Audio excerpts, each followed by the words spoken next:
السلام علیکم ورحمۃ اللہ وبرکاتہ۔ امید ہے آپ سب اچھے حالوں میں ہوں گے۔ پروگرام بچوں کے رسول میں اہلا و سہلا مرحبا۔ پیارے ساتھیوں، آئیے جانتے ہیں محمد صلی اللہ علیہ وسلم کی زندگی کے خوبصورت واقعات۔ صبح صادق کا وقت ہے اور پیر کا دن۔ کائنات ایک نئے دن کی ابتدا کرنے کو ہے۔ پرندے چہچہا رہے ہیں، روشنی اندھیرے کو مٹا رہی ہے، سورج اپنی چمک سے دنیا کو روشن کرنے کو ہے۔ عرب میں بہار کا موسم ہے، جب پھول کھلتے ہیں، سبزہ اگتا ہے، ہر چیز کھلی کھلی ہوتی ہے، ہر شے خوبصورتی اور تازگی کا احساس دیتی ہے۔ بہار کا پہلا مہینہ ربیع الاول اپنے 11 دن گزار چکا ہے، یہ 12ویں دن کی صبح ہے۔ اپریل کی 22 تاریخ اور سال 571 ہے۔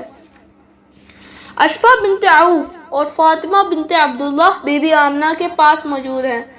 بنی ہاشم کا سارا خاندان دعا مانگ رہا ہے۔ سب اس خوشخبری کے انتظار میں ہیں کہ بی بی آمنہ کے گھر بیبی پیدا ہوگا، عبداللہ کا بیبی۔ وہ عبداللہ جو سب کا پیارا تھا، وہ عبداللہ جو اپنی جوانی میں سب کو چھوڑ کر اپنے رب کے پاس چلا گیا۔ عبد المطلب ہر سانس کے ساتھ اپنے رب کے حضور دعا مانگ رہے ہیں۔ اتنی دعائیں تو عبد المطلب نے اپنے کسی بیٹے کے لیے نہیں مانگی تھیں۔ عبداللہ کی والدہ فاطمہ بنت عمر کی دعائیں سانسوں کے ساتھ چل رہی ہیں۔ آمنہ کے گھر بیٹا پیدا ہوا تو سمجھیں گے عبداللہ مل گیا۔ ہر طرف خوشبو پھیلی ہے، ایسے میں اس قدر روشنی پھیلی کہ دور دور تک دیکھا گیا۔ مبارک ہو، مبارک ہو، بی بی آمنہ کے گھر بیٹا پیدا ہوا ہے۔ ہر طرف یہی آوازیں ہیں۔ بنو ہاشم کو جتنی خوشی اس بیٹے کے پیدا ہونے کی ہے، اس کا اندازہ لگانا مشکل ہے۔ سب کی دعا تھی کہ عبداللہ کے گھر بیٹا پیدا ہو۔ اللہ کریم نے ان کی دعائیں قبول کر لی۔ ابو لہب کی کنیز صوبیہ بھی ادھر ہی ہے، بھاگی بھاگی آئی اور سب سے کہنے لگی، مبارک ہو، بی بی آمنہ کے گھر بیٹا پیدا ہوا ہے، عبداللہ کا بیٹا پیدا ہوا ہے۔ اپنی کنیز کی آواز سن کر ابو لہب نے بھتیجا پیدا ہونے کی خوشی میں صوبیہ کو آزاد کر دیا۔ اللہ کی رسول اللہ صلی اللہ علیہ وسلم پر رحمت دیکھے کہ دنیا میں آتے ہی غلاموں کو آزادی نصیب ہونے لگی۔ یہ کیسا یتیم پیدا ہوا جو یتیموں اور بے بس لوگوں کے لیے اللہ کی رحمت بن کر آیا۔ صوبیہ کی خوشی کی کوئی حد نہیں ہے۔ غلامی سے آزادی ملنا عرب میں زندگی ملنے سے بڑی خبر ہے۔ کسریٰ بادشاہ کی محل کی 14 برجیاں گر گئیں۔ ایران کے سب سے بڑے آتش کدہ کی 1000 سال سے روشن آگ بجھ گئی۔ جناب عبد المطلب کے 9 بیٹے اس وقت جوان ہیں اور 2 بیٹے بہت چھوٹی عمر میں ہیں۔ عبداللہ وفات پا چکے ہیں۔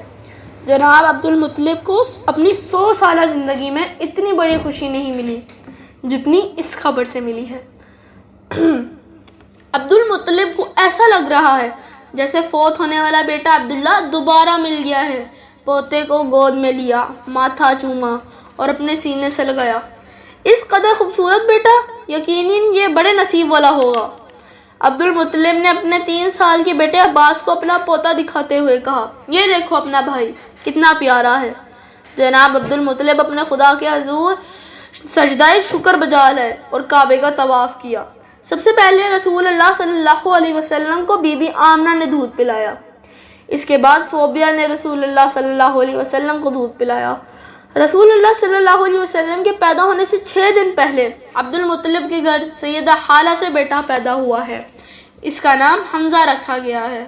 حمزہ اور رسول اللہ صلی اللہ علیہ وسلم میں ساری زندگی بہت دوستی رہی۔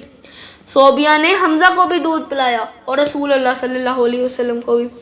وہ رسول اللہ کے رضائی بھائی بھی ہیں۔ رسول اللہ اور حضرت حمزہ کی زندگی کے ابتدائی سال بنی سعد میں گزرے۔ دونوں خالہ زاد بھائی بھی ہیں۔ رسول اللہ صلی اللہ علیہ وسلم کے پیدا ہونے کے 7ویں دن حضرت عبد المطلب نے قریش کو دعوت دی۔ رسول اللہ صلی اللہ علیہ وسلم کے سر کے بال اتارے اور بالوں کے وزن کے برابر سونا صدقہ کیا ہے۔ عبد المطلب سب سے مبارکباد وصول کر رہے ہیں۔ آنے والے مہمانوں نے پوچھا، بنی ہاشم کے سردار نے اپنے پوتے کا نام کیا رکھا ہے؟ عبد المطلب نے کہا، میرے پوتے کا نام محمد ہے۔ قریشی سردار بولے، یہ نام تو آپ کے خاندان کے ناموں سے مختلف ہے۔ عبد المطلب کہنے لگے، مجھے یقین ہے کہ میرا پوتا بڑی عزت پائے گا اور دنیا جہان میں اس کی تعریف کی جائے گی، اس لیے میں نے اس کا نام محمد رکھا ہے۔ قرآن مجید میں رسول اللہ صلی اللہ علیہ وسلم کے دو ناموں کا ذکر کیا گیا ہے، محمد اور احمد۔ رسول اللہ صلی اللہ علیہ وسلم کی حدیث ہے، میرے 5 نام ہیں، محمد، احمد، ماہی، حاشر اور عاقب۔ میرے بعد کوئی نبی نہیں ہے، میرا نام محمد ہے اور میرا نام احمد ہے۔ جس صبح رسول اللہ صلی اللہ علیہ وسلم پیدا ہوئے، اس دن ایک یہودی مکہ میں پہاڑی پر چڑھ کر زور زور سے کہنے لگا، قوم قریش، کیا تمہارے ہاں آج کوئی بیٹا پیدا ہوا ہے؟ لوگوں نے کہا، ہمیں نہیں معلوم۔ یہودی کہنے لگا، قریش میں جو بیٹا آج پیدا ہوا ہے وہ اللہ کا آخری نبی ہے۔ اللہ کے نبی موسیٰ علیہ السلام نے جس ستارے کے بارے میں بتایا تھا، آج رات وہ طلوع ہوا ہے۔ رسول اللہ کی پیدائش، آپ کے والدین اور آپ کی ہجرت کی ساری تفصیل آپ سے پہلے آنے والی آسمانی کتابوں میں موجود ہیں۔ رسول اللہ کے والدین کا نام اور آپ کے یتیم پیدا ہونے کا ذکر بھی ان کتابوں میں موجود ہے۔ رسول اللہ صلی اللہ علیہ وسلم سے پہلے آنے والے نبی، آخری نبی کی آمد کے بارے میں مختلف نشانیاں بتا رہے ہیں۔ یہودی علماء کے مطابق حضرت موسیٰ علیہ السلام نے ایک ستارہ طلوع ہونے کے بارے میں بتایا تھا، جب وہ ستارہ طلوع ہوگا تو اس وقت کائنات کا آخری نبی پیدا ہوگا۔ حضرت حسان بن ثابت نے 120 سال کی عمر پائی، اس میں سے 60 سال ایمان لانے سے پہلے اور 60 سال ایمان لانے کے بعد وہ یثرب میں رہا کرتے تھے۔ حضرت حسان بن ثابت کہتے ہیں، میری عمر 7 سال تھی جب میں نے یثرب میں ایک یہودی عالم کو اعلان کرتے ہوئے سنا کہ آج آخری نبی پیدا ہوا ہے۔ جس زمانے میں رسول اللہ صلی اللہ علیہ وسلم پیدا ہوئے، اس وقت مکہ شہر کی آبادی تقریباً 10,000 تھی اور مکہ کے امیر لوگ اپنے بچوں کو دودھ پلانے کے لیے پیسے دے کر دائی رکھتے تھے۔ وہ اپنے بیٹوں کو ان عورتوں کے حوالے کر دیتے تھے جو انہیں اپنے گاؤں لے جاتی۔ اس کی وجہ یہ تھی کہ مکہ کی آب و ہوا میں اکثر چھوٹے بچے بیمار ہو کر فوت ہو جاتے تھے۔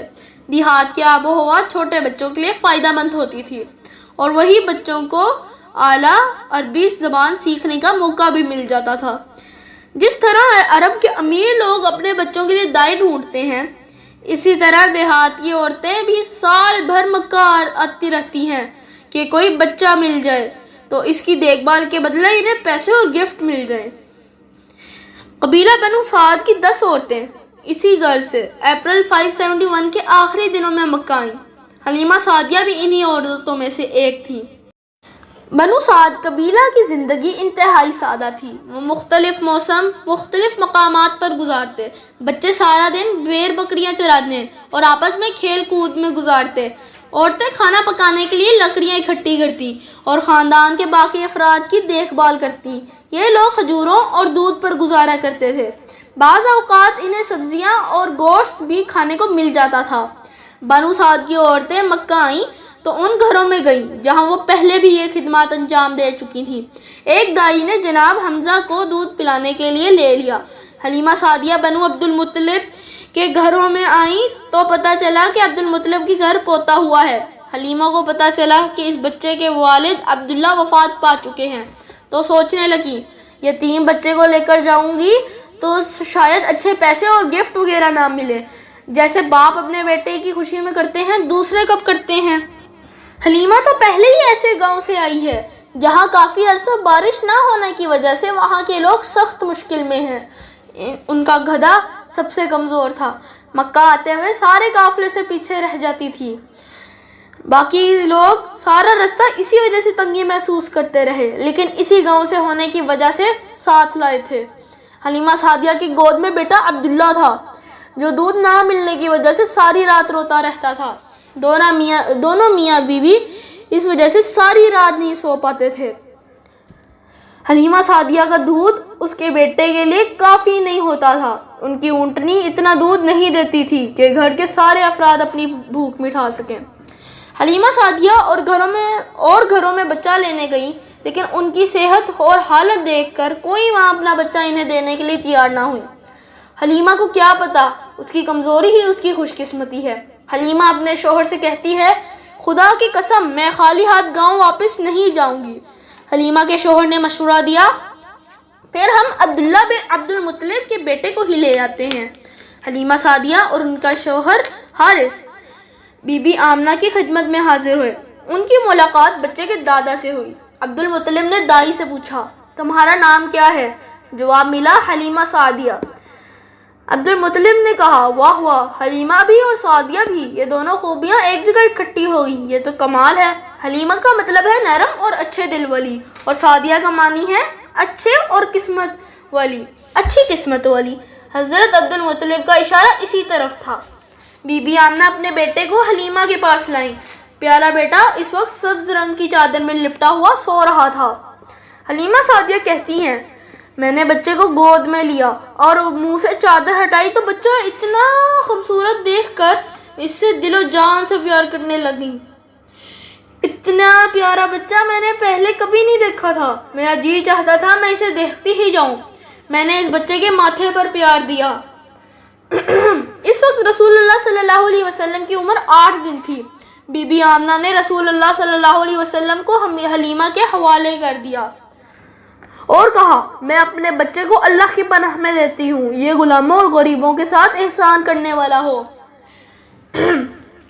بچہ لینے کے بعد حلیمہ سعدیہ کی 3 راتیں مکہ کے خیمے میں گزریں، کیونکہ سارا قافلہ ایک ساتھ ہی واپس گاؤں جانا تھا۔ حلیمہ سعدیہ بتاتی ہیں میں نے محمد کو دودھ پلایا تو اپنے اندر تبدیلی دیکھی۔ بھوک اور کمزوری کی وجہ سے میرے بیٹے کے لیے ہی دودھ کافی نہیں ہوتا تھا، اب دونوں بچوں نے اپنی بھوک کے مطابق دودھ پیا۔ میرے لیے خوشگوار حیرت تھی۔ حارث اونٹنی کا دودھ دھونے گئے تو اونٹنی نے بھی خوب دودھ دیا۔ وہی اونٹنی جو پہلے بہت تھوڑا دودھ دیتی تھی ایک لمحے میں بدل گئی۔ میں اور حارث نے دودھ پیا، اپنی بھوک اور پیاس بجھائی۔ ایک مدت کے بعد ہمارا پیٹ بھرا اور ہم سکون کی نیند سوئے۔ اب ہمیں اندازہ ہونا شروع ہو گیا کہ ہم کوئی خاص بچہ لے کر آئے ہیں۔ حارث نے کہا حلیمہ خدا کی قسم ہم بہت ہی برکت والا بچہ لائے ہیں۔ حلیمہ سعدیہ کہتی ہیں واپسی کا سفر بہت مختلف تھا۔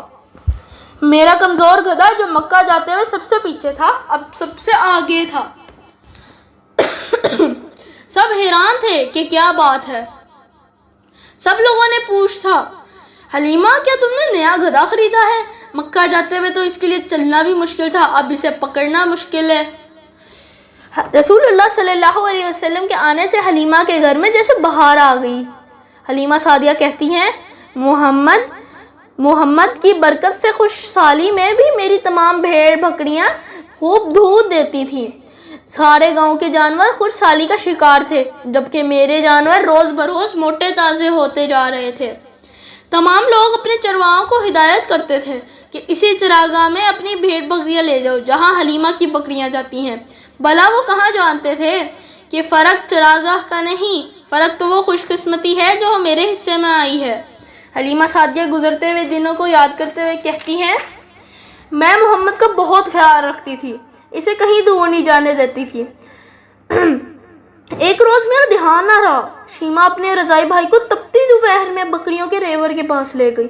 میں تلاش میں نکلی اور شیمہ تک پہنچ گئی۔